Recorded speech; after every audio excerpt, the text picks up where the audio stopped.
sahabat kompas.com, Presiden Jokowi baru saja menandatangani Perpres nomor 53 tahun 2022 tentang Dewan Sumber Daya Air Nasional pada 6 April 2022.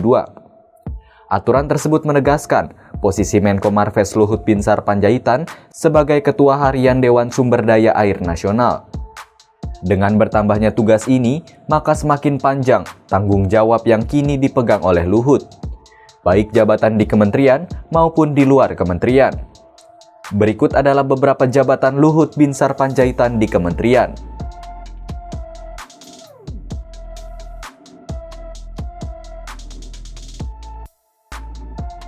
Luhut dilantik menjadi Kepala Staf Kepresidenan pada 31 Desember 2014 di bawah kepemimpinan Presiden Jokowi. Dengan jabatan tersebut, Luhut mendapat hak keuangan dan fasilitas lain setara dengan menteri. Luhut disebut tidak langsung menjabat sebagai menteri karena diminta untuk membantu penyesuaian Jokowi di awal menjadi presiden.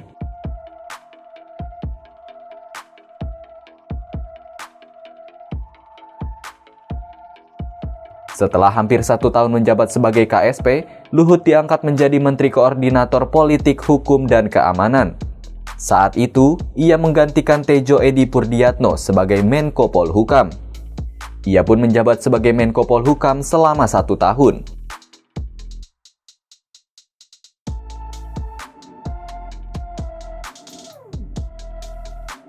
Setahun menjadi Menko Polhukam, Luhut digeser menjadi Menko Kemaritiman pada Juli 2016.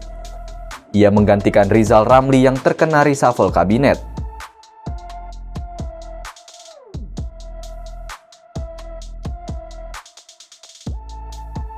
Luhut kemudian ditunjuk sebagai pelaksana tugas Menteri Energi dan Sumber Daya Mineral pada Agustus 2016. Kala itu, Luhut menggantikan Archandra Tahar yang diberhentikan secara hormat.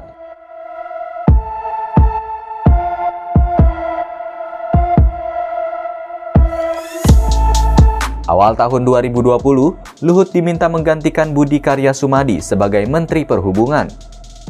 Budi digantikan karena terpapar virus COVID-19 di awal pandemi. Dengan demikian, tugas untuk mengurusi transportasi itu harus diambil alih oleh Luhut.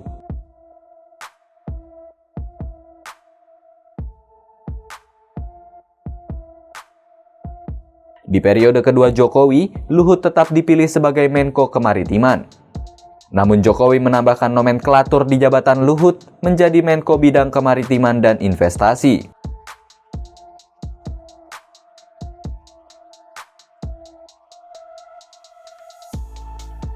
Selanjutnya, Luhut ditunjuk menjadi Menteri Kelautan dan Perikanan pada November 2020. Ia dijadikan sebagai menteri sementara karena Edi Prabowo ditangkap KPK kala itu.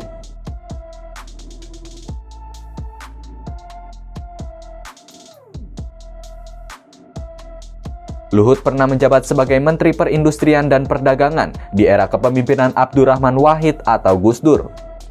Sebelum menjadi Menteri Perindustrian dan Perdagangan, Luhut merupakan Duta Besar Indonesia untuk Singapura.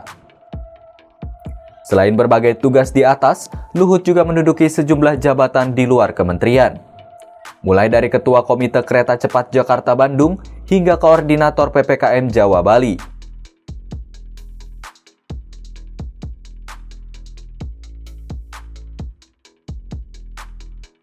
Di tahun 2018, Luhut ditunjuk sebagai perwakilan pemerintah untuk melobi Uni Eropa terkait rencana penghapusan minyak kelapa sawit sebagai bahan dasar biodiesel.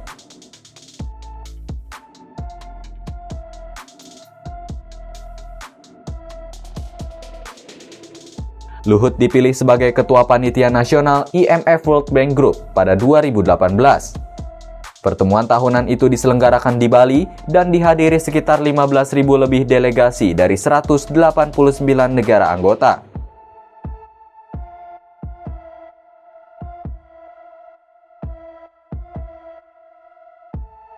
Kemudian, Luhut juga pernah ditunjuk oleh Jokowi menjadi Ketua Tim Gerakan Nasional Bangga Buatan Indonesia atau Tim Gernas BBI.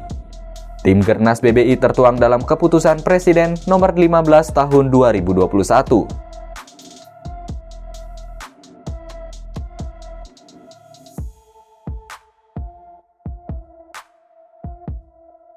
Luhut ditunjuk menjadi Ketua Komite Kereta Cepat Jakarta-Bandung yang menjadi salah satu proyek penting di era Jokowi. Hal itu tertuang dalam Peraturan Presiden Nomor 93 Tahun 2021.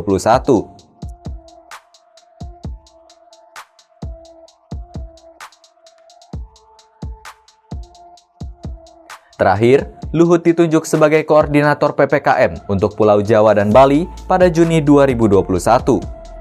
Hingga saat ini, ia menjadi salah satu menteri yang terlibat intens dalam mengurus penanganan pandemi COVID-19 di tanah air. Dengan segala jabatan tersebut, Luhut dijuluki sebagai Menteri Segala Urusan. Pasalnya, pernyataan-pernyataan Luhut dinilai kontroversial dan banyak mengurus berbagai hal dengan tupoksi yang beragam. Bahkan Luhut juga disebut-sebut menjadi Menteri Jokowi yang memiliki wewenang super minister.